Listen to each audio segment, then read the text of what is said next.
The rain battered the windows of the small Ohio diner, each drop a tiny hammer against Caleb's heart. At 17, he sat alone in a cracked vinyl booth, clutching a crumpled letter from his mother that burned like poison in his hands. "You're no son of mine," it read, her words slicing deeper than any knife could. Caleb's world had shattered 3 weeks ago when he told his mother, Eleanor, he was gay. The memory of her face, twisted with disgust, her voice a venomous hiss, haunted him. "Get out," she'd said, shoving a duffel bag into his arms. "You're not welcome here anymore." His father, long gone, hadn't been there to soften the blow. The small town of Willow Creek, with its white picket fences and church steeples, felt like a prison closing in. So he'd left, hitchhiking to Columbus, chasing whispers of a life where he could be himself. The diner's neon sign flickered, casting a red glow over his untouched coffee. He was skinny, all elbows and knees, with sandy hair that fell into his hazel eyes. His thrift store jacket was too thin for the autumn chill, but it was all he had. The letter crinkled as he stuffed it into his pocket, his chest tight with a mix of grief and defiance. He wasn't broken, not yet, but the weight of being cast out by the only family he'd ever known pressed down like a stone. Across the diner, a young man watched him. Ethan, 20, was a college sophomore working the late shift to pay for his art degree. His dark hair was messy, his green eyes sharp with curiosity. He'd seen plenty of strays come through, runaways, drifters, but something about Caleb's quiet intensity drew him in. Ethan wiped his hands on his apron and approached, sliding into the booth across from Caleb. "You look like you're carrying the world," Ethan said, his voice low, kind. "Need a refill?" Caleb glanced up, startled. Ethan's smile was warm, unguarded, like sunlight breaking through clouds. For the first time in weeks, Caleb felt seen. Not judged, not pitted, just seen. "I'm fine," he mumbled, but his voice cracked, betraying him. Ethan didn't push. Instead, he slid a slice of pie across the table. "On the house. Nobody should face a storm on an empty stomach." That small act of kindness cracked something open in Caleb. He didn't eat the pie, but he talked. Haltingly at first, then in a rush, the story poured out. His mother's rejection, the letter, the ache of being unwanted. Ethan listened, his eyes never leaving Caleb's face, and when the words ran dry, he reached across the table, his hand brushing Caleb's. "You're not alone," Ethan said softly. "Not tonight." That night in the diner became the first thread in a fragile tapestry. Ethan offered Caleb a couch in his tiny apartment, a temporary refuge. Caleb, wary but desperate, accepted. Over the next few weeks, they fell into an easy rhythm. Ethan sketching late into the night, Caleb picking up odd jobs at the diner.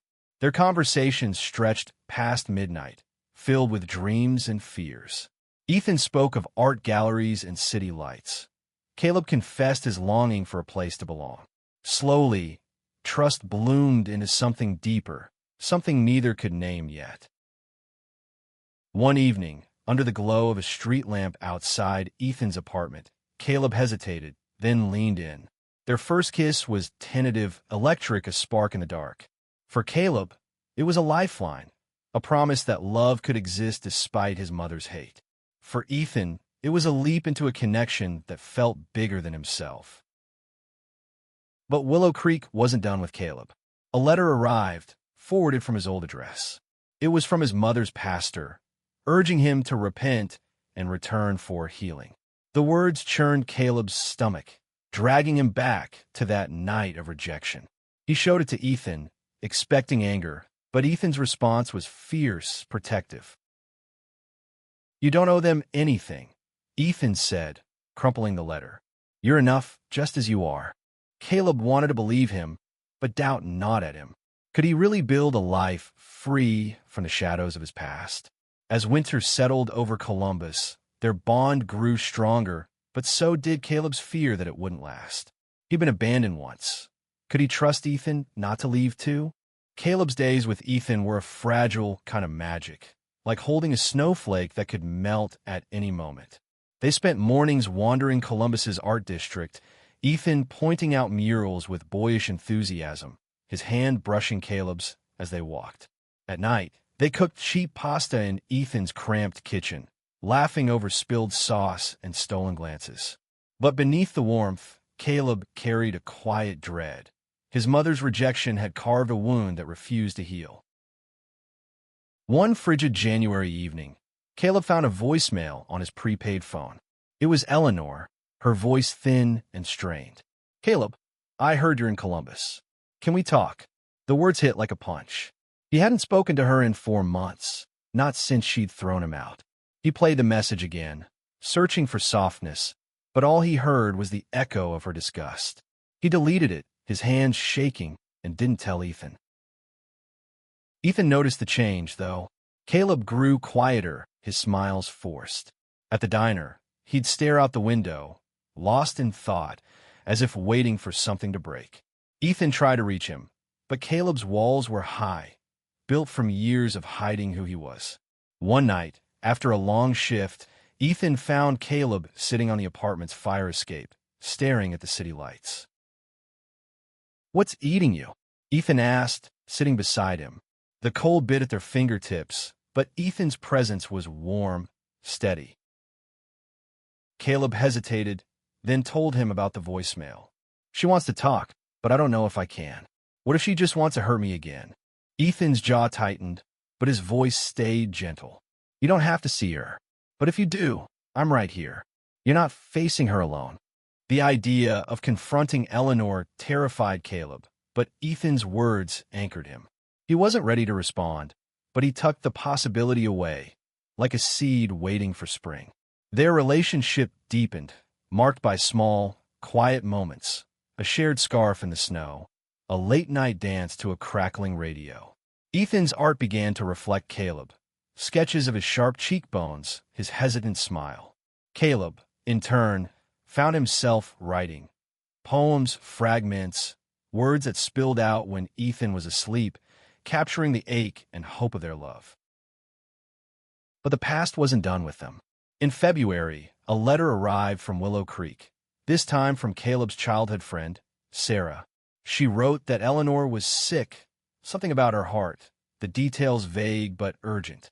"She's asking for you," Sarah wrote. "She's not the same, Caleb. Please come home." The letter tore Caleb in two. Part of him wanted to ignore it, to let Eleanor reap the pain she'd sown. But another part, the boy who'd once loved her fiercely, couldn't let go. He showed the letter to Ethan, expecting a fight, but Ethan only nodded.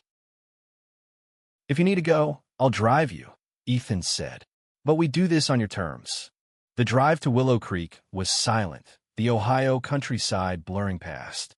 Caleb's stomach churned as they pulled into the town he'd fled. The house looked smaller, its paint peeling, the porch sagging. Eleanor answered the door, her face gaunt, her eyes hollow. She looked at Caleb, then at Ethan, and her lips tightened. "Caleb," she said, her voice brittle. "You brought him." The word stung, but Caleb stood taller. "This is Ethan. He's with me." The visit was tense, a battlefield of unspoken words. Eleanor spoke of her illness, her voice wavering, but she didn't apologize. Caleb felt the old anger rising, the hurt of being cast out. Ethan's hand on his shoulder kept him grounded, but the meeting ended with no resolution, just a promise to talk again. As they drove back to Columbus, Caleb felt both lighter and heavier, as if he'd left something behind but carried something new. Back in the city, their love grew fiercer, a defiance against the world's cruelty. But Caleb couldn't shake the feeling that Willow Creek would call again, pulling him back to the mother who'd broken him. Spring came to Columbus, painting the city in soft greens and pinks, but Caleb's heart stayed caught in winter. He and Ethan were closer than ever, their lives intertwined like vines, shared coffee mugs, late-night talks, a quiet promise to face the world together. Yet Eleanor's shadow loomed, her unanswered calls piling up on Caleb's phone like unpaid debts. One April morning, Caleb found Ethan at his easel, painting a vibrant canvas of two figures under a starry sky. "It's us," Ethan said, his voice shy but proud. "The night we met." Caleb's throat tightened. He wanted this, their love, their future, but the past kept clawing him back. Another letter arrived from Sarah, more desperate this time. Eleanor's condition had worsened. She was in a hospital, her heart failing. "She's asking for you every day," Sarah wrote. "She's changed, Caleb. I swear." Caleb read the letter alone, his hands trembling. He wanted to believe it, but trust was a fragile thing, shattered by years of conditional love. Ethan found him on the apartment's worn couch, the letter crumpled in his lap. "You're thinking about going back," Ethan said, not a question. Caleb nodded, his voice barely a whisper. "I don't know why. She doesn't deserve it." "Maybe it's not about her," Ethan said, sitting beside him. "Maybe it's about you, finding peace, whatever that looks like." The words struck deep. Caleb had spent months running from his pain, but it followed him, a shadow he couldn't shake. He agreed to go, but only if Ethan came too. They drove to Willow Creek again, the air thick with tension. The hospital smelled of antiseptic and regret, and when Caleb saw Eleanor in her bed, tubes snaking from her arms, he froze. She looked small, fragile, nothing like the woman who'd cast him out. "Caleb," she whispered, her eyes wet. "I didn't think you'd come." He wanted to scream, to demand why she'd hurt him, but the words caught in his throat. Ethan squeezed his hand, a silent reminder of his strength. Eleanor spoke haltingly, her voice weak but earnest. She talked of her fear, her shame, the church's grip on her heart. "I was wrong," she said, tears spilling. "I was so wrong." Caleb felt the room tilt. He'd waited years for those words, but they didn't erase the pain. He didn't forgive her, not yet, but he listened. They talked for hours, awkward and raw, peeling back layers of hurt. Ethan stayed silent, his presence a steady anchor. When they left, Caleb felt a strange lightness, like a weight had shifted but not lifted. Back in Columbus, he threw himself into their life, helping Ethan with his art, writing poetry that felt like breathing. But Eleanor's words lingered, a crack in the wall he'd built. He began to wonder if forgiveness was possible, not for her sake, but for his own. Summer arrived, and with it, Ethan's first art show. Caleb stood proudly beside him as strangers admired his work, their hands clasped under the gallery lights. For the first time, Caleb felt like he belonged, not just to Ethan, but to himself. Yet the pull of Willow Creek remained, a thread he couldn't cut. The summer heat blanketed Columbus, but Caleb and Ethan found refuge in each other. They spent evenings on the apartment's roof, sharing stories under a sky bruised with stars. Caleb's poetry grew bolder, his words a bridge between his pain and his hope. Ethan's paintings, vibrant and raw, captured their love in strokes of color. But Eleanor's presence lingered like a ghost, her calls more frequent, her voice softer each time. In July, Caleb received a package from Willow Creek. Inside was a worn photo album, its pages filled with pictures of him as a child, smiling at birthday parties, hugging Eleanor at Christmas. A note was tucked inside, in her shaky handwriting. "I kept these because I loved you. I still do." Caleb's chest ached. He wanted to burn the album, to erase the memories of a mother who'd rejected him. Instead, he showed it to Ethan. "She's trying," Ethan said, flipping through the pages. "But you decide what that means." Caleb didn't know what he wanted. Forgiveness felt like a betrayal of the boy who'd been cast out, but holding on to anger was its own kind of prison. He started writing to Eleanor, not letters he'd send, but ones he kept in a notebook, pouring out his hurt, his love, his confusion. It was therapy, a way to untangle the knot in his heart.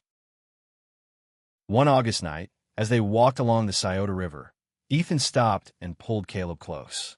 "I want a future with you," he said, his voice steady. "Whatever you choose with her, I'm here." The words were a vow, and Caleb felt them settle into his bones. He kissed Ethan under the river's reflection, their love a quiet rebellion against the world's cruelty. But the next day, Sarah called with news that shattered their peace. Eleanor had collapsed. She was stable, but the doctors weren't optimistic. Caleb and Ethan returned to Willow Creek, the hospital now a familiar battleground. Eleanor was weaker, her face pale, but her eyes lit up when she saw Caleb. "I don't expect forgiveness," she said, her voice barely audible. "But I need you to know I'm sorry. I was scared, and I let that fear take you from me." Caleb's throat burned. He wanted to hate her, to walk away. But he saw the woman who'd once tucked him in, who'd sung him lullabies. "I don't know if I can forgive you," he said, his voice breaking. "But I'm here." They talked until she tired, and when she slept, Caleb stayed, Ethan's hand in his. The visits stretched into days, then weeks, as Eleanor's condition fluctuated. Caleb found himself opening up, sharing stories of his life with Ethan, his dreams, his fears. Eleanor listened, her regret palpable, and slowly, a fragile bridge formed between them. Back in Columbus, Caleb felt torn. He loved Ethan fiercely, but the pull of family, of closure, was undeniable. He began to see forgiveness not as a gift to Eleanor, but as a way to free himself. Autumn returned to Columbus, painting the city in fiery hues. Caleb and Ethan's love had weathered storms, growing stronger for it. They moved into a new apartment, a small space filled with Ethan's paintings and Caleb's notebooks. But Eleanor's illness hung over them, a reminder that time was fragile. In October, Caleb made the trip to Willow Creek alone. Ethan offered to come, but Caleb needed to face this on his own. At the hospital, Eleanor was a shadow of herself, her breath shallow. She reached for his hand, her grip weak but desperate. "I don't deserve you," she whispered, "but I'm so proud of who you are." The words broke something in Caleb. He cried, for the boy he'd been, for the mother he'd lost, for the years they couldn't reclaim. "I forgive you," he said, the words heavy but true. Not because she deserved it, but because he needed to let go. Eleanor smiled, her eyes bright with tears, and for the first time, Caleb felt peace. Eleanor passed 2 days later, quietly, with Caleb at her side. The grief was complex, a tangle of love and loss, but he didn't carry it alone. Back in Columbus, Ethan held him through the nights, their love a steady flame. Caleb's poetry became a tribute, not just to Eleanor, but to the strength he'd found in himself. Months later, at Ethan's second art show, Caleb read one of his poems aloud, his voice steady, his words raw and beautiful. The crowd listened, rapt, as he spoke of love that endured, of forgiveness that healed. Ethan stood beside him, his pride radiant, their hands clasped under the gallery lights. Caleb's journey hadn't been easy. He'd been cast out, abandoned, but he'd built a life from the ashes, a life of love, art, and hard-won peace. As he looked at Ethan, at the future they were building, he knew he was home. The past would always be part of him, but it no longer defined him. He was free.